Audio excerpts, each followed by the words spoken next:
Two people in Cabarrus County died from coronavirus. One of them was an older person with an underlying health condition who lived in Cabarrus County. The other was a person from Virginia who was just passing through the state of North Carolina and happened to be in Cabarrus County.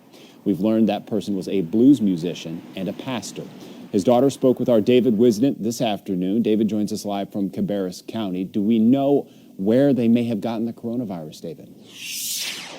No, Alex, we don't know that, and that was a question asked at the Cabarrus County press conference this afternoon. They just said that at some point, as they were traveling through Cabarrus County on the way back to Virginia, the man started to get ill. They pulled over, ended up stopping here in Concord.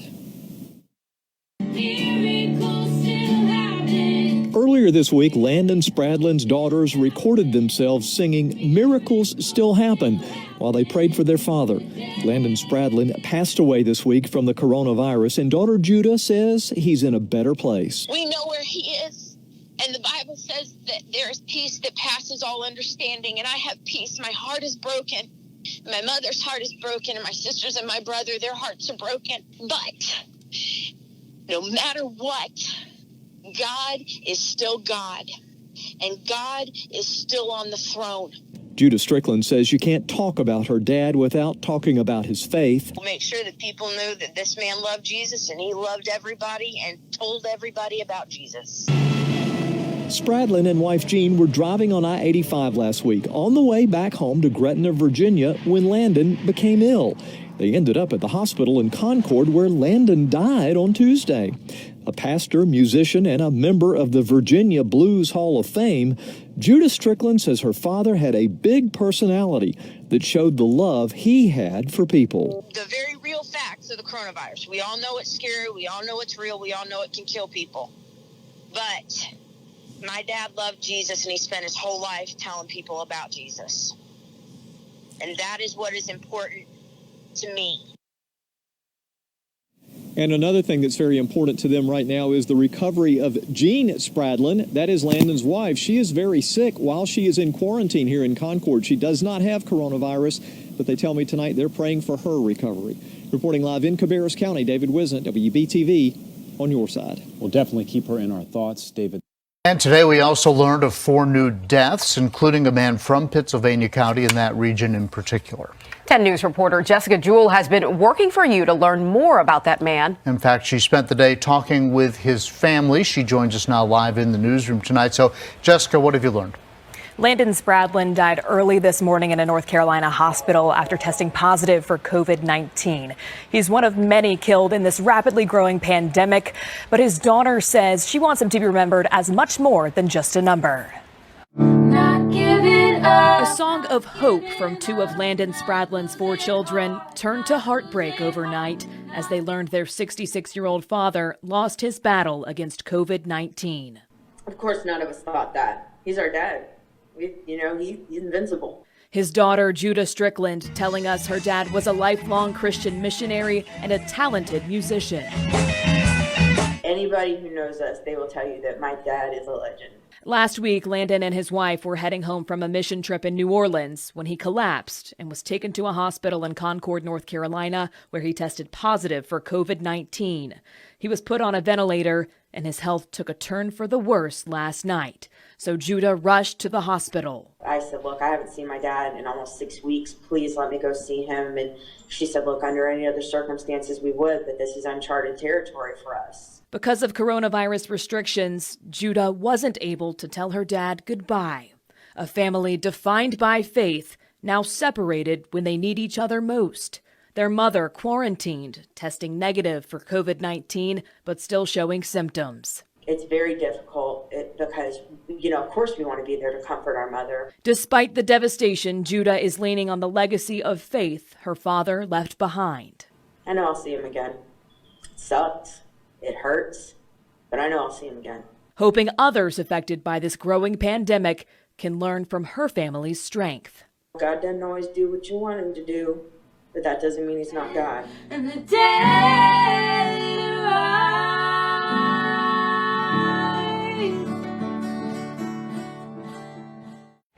Judah's mother will remain quarantined until she's no longer showing symptoms. A GoFundMe has been set up to help her. You can find that on WSLS.com. In the newsroom, I'm Jessica Jewell, 10 News, working for you.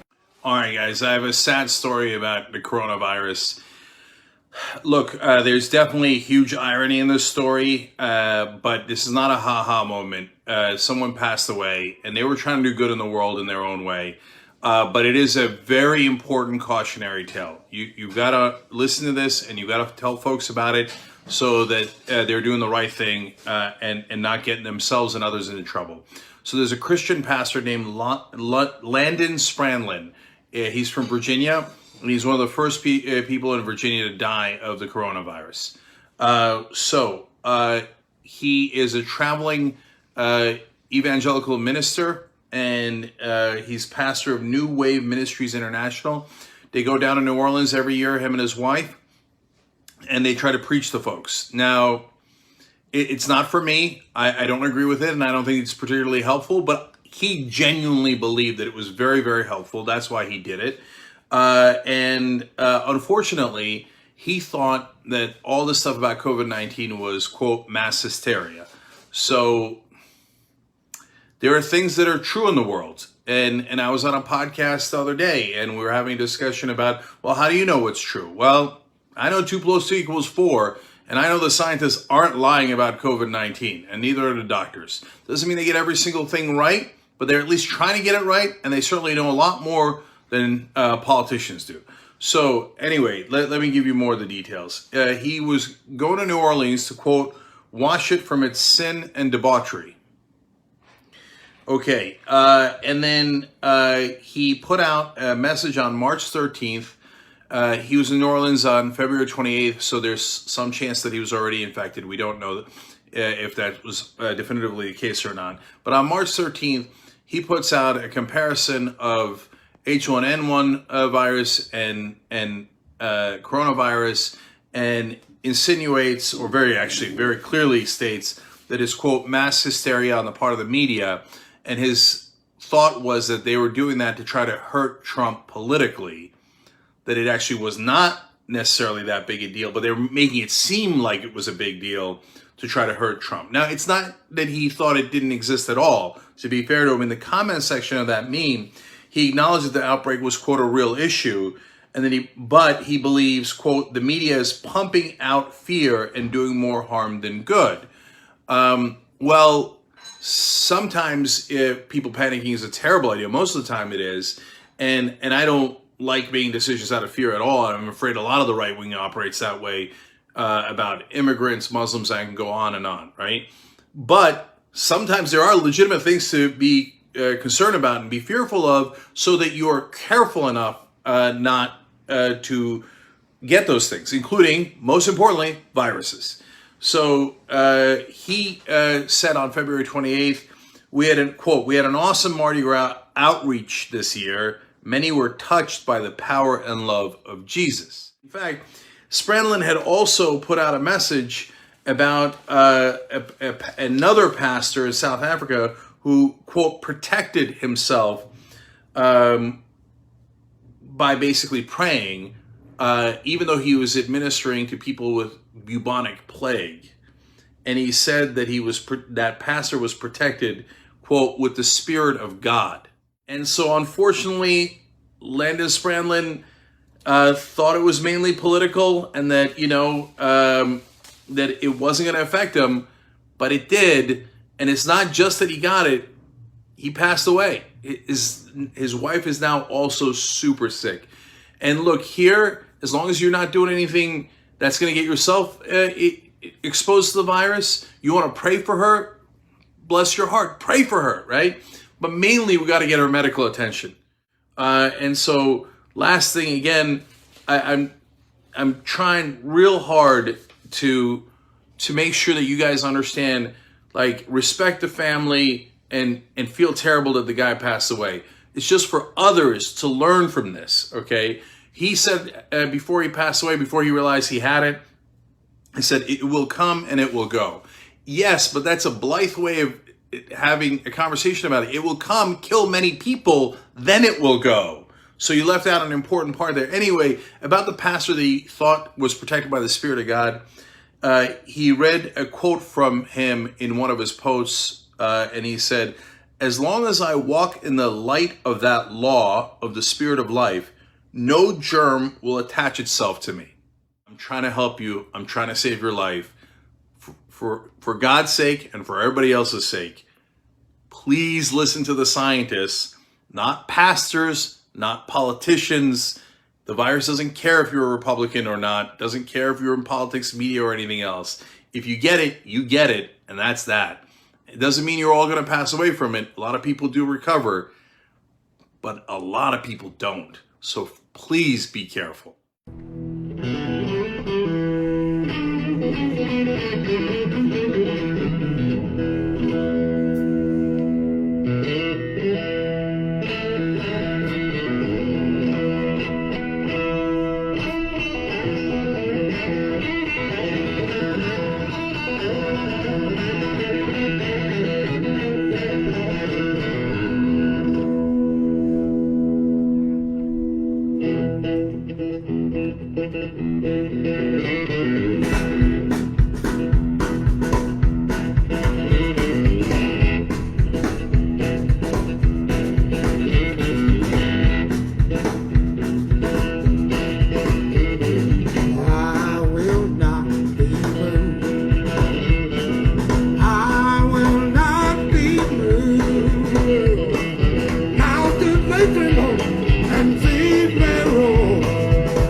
windows of heaven. Send your rain. Send your rain. Open the windows of heaven. Send your rain. Send your rain. Open the windows of heaven. Send your rain. Send your rain. Open the windows of heaven. Send your rain. Send your rain. Let it rain on me. Let it rain on me. Let it rain on me. Let it rain on me. Let it rain on me. Let it rain on me. Let it rain on me. Let it rain on me. Let it rain on me. Let it rain on me. Let it rain on me. Let it rain on me. Let it rain on me. Let it rain on me. Let it rain on me.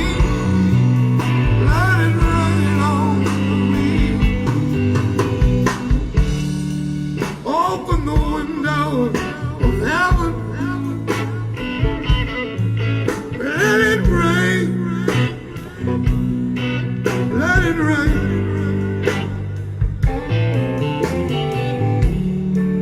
Open the windows of heaven. Let it rain. Let it rain. Open the windows of heaven. Let it rain. Let it rain. Open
let it rain. Let your love rain down on me.